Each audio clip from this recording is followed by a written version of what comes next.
अच्छा जी, जो हम बात कर रहे थे चैप्टर नंबर 27 की, हम ये टेबल डिस्कस करने लगे थे, तो इस वीडियो में डिस्कस करते हैं। तो इसमें बताया हुआ के एफ कम होगा तो जी एफ आर कम होगा। सिंपल सी बात है, क्योंकि जी एफ आर इक्वल होता है के F multiply by the renal filtration pressure. और मैंने बताया था के एफ डिपेंड करता है परमिएबिलिटी के ऊपर और जो है वो थिकनेस ऑफ द मेम्ब्रेन पे। थिकनेस ज़्यादा हो जाएगी ना तो के एफ कम हो जाएगा। फिर वुमेन्स कैपिलरी का जो हाइड्रोस्टैटिक प्रेशर है वो ज़्यादा है तो जी एफ आर कम। ये यूरिनरी ऑब्स्ट्रक्शन से ये हाइड्रोस्टैटिक प्रेशर है, आई गेस। ये मैंने किडनी स्टोन्स का आपको बताया था।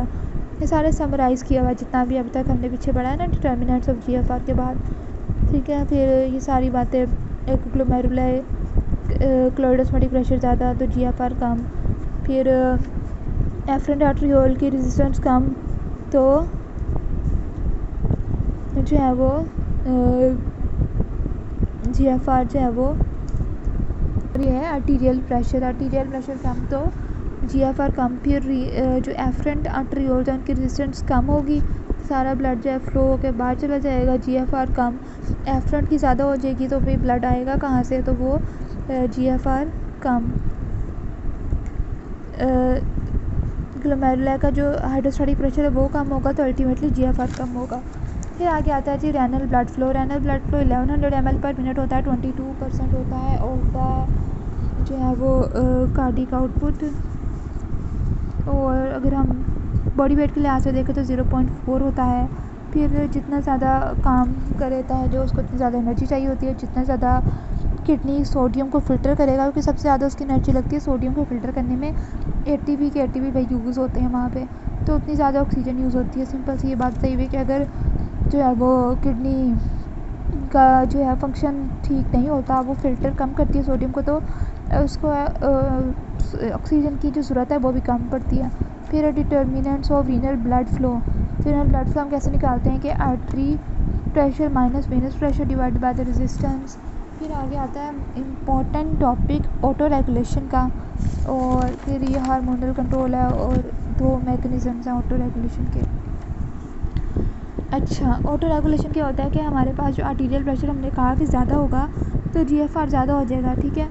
तो क्योंकि ग्लोमेरुला का हाइड्रोस्टैटिक प्रेशर ज़्यादा हो जाएगा। लेकिन उन्होंने यहाँ पे लिखा है कि अगर आर्टीरियल प्रेशर 80 से लेकर 170 हो जाए, यानी इस रेंज के अंदर हो जाए, तो उसके बावजूद रीनल ब्लड फ्लो और जी एफ आर कॉन्स्टेंट रहेंगे through the process of auto regulation. इसकी दो थ्योरीज़ हैं, मायोजेनिक है और एक ट्यूबलो ग्लोमेरुलर फीडबैक मैकेनिज्म है, वो इसको आगे पढ़ते हैं। फिर उसके बाद ये कुछ भी लिखा, क्रॉस करते हैं इसको। फिर आगे आता है ये हार्मोन्स का रोल। ये टेबल याद करने अच्छी तरह से और ये पैराग्राफ्स भी बस रीड कर लें तो मेन ये टेबल ही है, ठीक है। एपिनेफ्रीन ये दोनों जो है वैसो कंस्ट्रिक्टर्स हैं, रीनल मेडुला से निकलते हैं और ये एफरेंट पे और ईफ्रेंट पे दोनों पे काम करते हैं, दोनों को कंस्ट्रिक्ट कर देते हैं, तो सारी बात है जी एफ आर कम हो जाता है। नेक्स्ट है एंडोथिलिन जो है वो डैमेज वेस्कुलेचर से निकलता है, वो भी जी एफ आर को कम करता है। और एंजियोटेंसिन 2 जो है ये प्रिवेंट करता है डिक्रीज़ को। इसकी जो है ना, इसको हम डिटेल से ना आगे पैराग्राफ से पढ़ लेते हैं, तो यहाँ पे देखिए ना डिक्रीज़ है ना इंक्रीज़ है। फिर एंडोथीलियल ड्राइव नाइट्रिक ऑक्साइड और prostaglandin, these are the vasodilators, they will increase the G F are.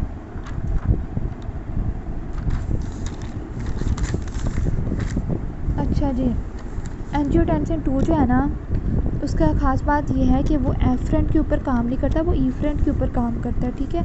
तो ये क्या करता है कि जब ब्लड प्रेशर कम होता है और ग्लोमेरुलर फिल्ट्रेशन रेट कम होने लगता है तब ये रिलीज़ होता है। ये रिलीज़ होकर क्या करता है कि ये ईफ्रेंट को कंस्ट्रिक्ट कर देता है, ठीक है। ईफ्रेंट को जब कंस्ट्रिक्ट करता है तो हमने पढ़ा था कि ईफ्रेंट को माइल्डली कंस्ट्रिक्ट करें तो जी एफ आर इंक्रीज़ होता है, ठीक है। प्रिवेंट करता है कि जी एफ आर डिक्रीज़ ना हो rather than decreasing the G F R, क्योंकि ये रिलीज़ ही तब होता है जब हमारे पास आर्टीरियल प्रेशर जो है वो कम होता है। इसके अलावा जो है वो जब देखें ना आर्टीरियल प्रेशर कम होगा तो सोडियम की जो है वो रीअब्जॉर्प्शन कम हो जाएगी, तो तब भी ये निकलेगा तो या लो सोडियम हो या वॉल्यूम डिप्लीशन हो, ठीक है, तब ये एंजियोटेंसिन 2 निकलता है। एंजियोटेंसिन जो है वो सोडियम की रीअब्जॉर्प्शन करवाता है। अगर हमारे पास सोडियम कम है और उसको हम रीअब्ज़ॉर्ब कर लेते हैं तो सोडियम के पीछे पीछे पानी भी रीअब्ज़ॉर्ब होगा। तो वॉल्यूम डिप्लीशन हो या फिर सोडियम कम हो, सोडियम की रीअब्ज़ॉर्प्शन को भी इंक्रीज़ करेगा और वॉल्यूम की डिप्लीशन को भी ज़्यादा करेगा, मतलब कि वॉल्यूम ज़्यादा करेगा। अब ये जो है सोडियम को कैसे करता है, इसमें ये बात लिखी हुई है कि जब हमने पढ़ा ना, इसका काम होता है ईफ्रेंट के ऊपर। ईफ्रेंट को जब इसने कंस्ट्रिक्ट कर दिया, फिर से वही डायग्राम देखते हैं। ईफ्रेंट को इसने कंस्ट्रिक्ट कर दिया तो जो आगे ब्लड गया है वो बहुत थोड़ा सा है, ठीक है। तो ये थोड़ा सा ब्लड गया है, तो जब ब्लड थोड़ा होता है तो रीअब्ज़ॉर्प्शन बहुत ज़्यादा हो जाती है, ठीक है। तो रीअब्ज़ॉर्प्शन बहुत ज़्यादा हो जाती है पेरिट्यूबुलर कैपिलरीज़ के अंदर। तो इसी वजह से जो है वो सोडियम की कमी एक मिनट, हाँ, तो जो सोडियम की रीअब्ज़ॉर्प्शन जो है वो इंक्रीज़ हो जाती है। और इस तरह जो है वो लो सोडियम डाइट लेते हैं या सोडियम की कमी होती है तो वो भी ठीक हो जाती है, फिर रीअब्ज़ॉर्प्शन इंक्रीज़ हो जाती है। फिर उसके बाद है ऑटो रेगुलेशन। इसमें दो थ्योरीज़ हैं, एक ट्यूबुलो-ग्लोमेरुलर फीडबैक, ये जो मैं ना छोड़ा है ना, तो कोई ख़ास बात लिखी नहीं है, खुद ही पढ़ लें, मतलब कि बस रीडिंग ही है। फिर हमारे पास आता है एक ट्यूबुलो-ग्लोमेरुलर, एक मायोजेनिक और एक ये प्रोटीन की थोड़ी सी बात पड़ी है, ये हम तीनों देखते हैं। आर्टीरियल प्रेशर कम होता है, नहीं, इससे पहले ना आपको बताना ज़रूरी है मैक्यूला डेंसा और क्या होता है। ये देखें, ये मैक्यूला डेंसा कुछ सेल्स होते हैं जो कि डिस्टल कॉन्वोल्यूटेड ट्यूब्यूल्स में होते हैं और इनका काम होता है कि सोडियम की कंसनट्रेशन को डिटरमाइन करना। ये एफरेंट है, ये ईफ्रेंट है और ये ये मैक्यूला डेंसा है। तो ये जस्टा ग्लोमेरुलर सेल्स होते हैं, इनके ऊपर एफरेंट के, ईफ्रेंट के और ये तीनों मिलके जस्टा ग्लोमेरुलर कम्प्लेक्स बनाते हैं, ठीक है। तो अगर आर्टीरियल प्रेशर कम होता है फॉर एग्जांपल, तो भाई हाइड्रोस्टैटिक प्रेशर भी कम हो जाएगा, ठीक है, सारे चैप्टर में यही तो बात की है। तो जीएफआर भी कम हो जाएगा। अब जीएफआर कम हो गया है तो सोडियम की जो रीअब्ज़ॉर्प्शन है वो ज़्यादा होने लग जाएगी, क्योंकि भाई थोड़ा सा ही तो आया है, तो उसमें से सोडियम को रीअब्ज़ॉर्ब जब ज़्यादा कर लेंगे, ठीक है, तो मैक्यूला डेंसा तक जब तक वो पहुंचेगा, देखो पीसीटी में ही वो अब्जॉर्ब हो गया, तो जब वो लूपा पहन ले और फिर डिस्टल कॉन्वोल्यूटेड ट्यूब्यूल में पहुंचेगा तो सोडियम की कंसनट्रेशन कम होगी।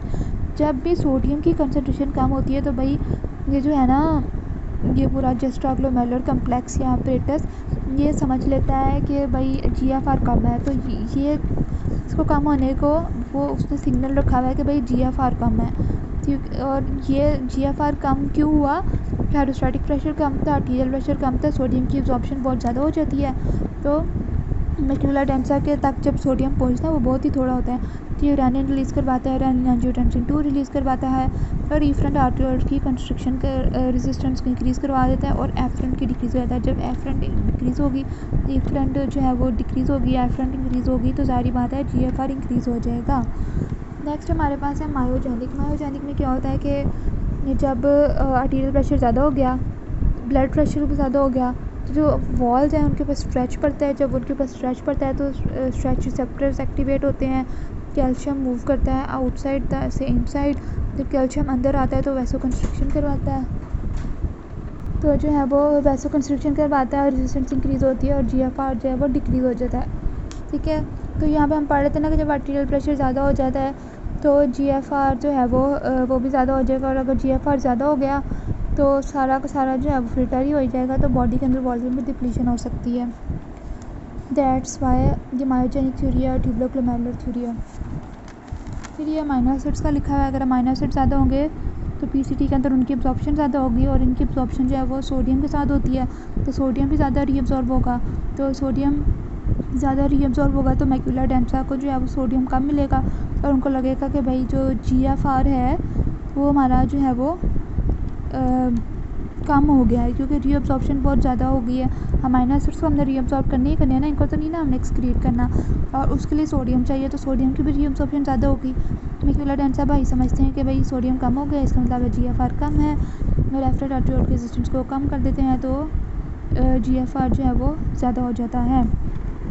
That's all about this chapter. Thank you.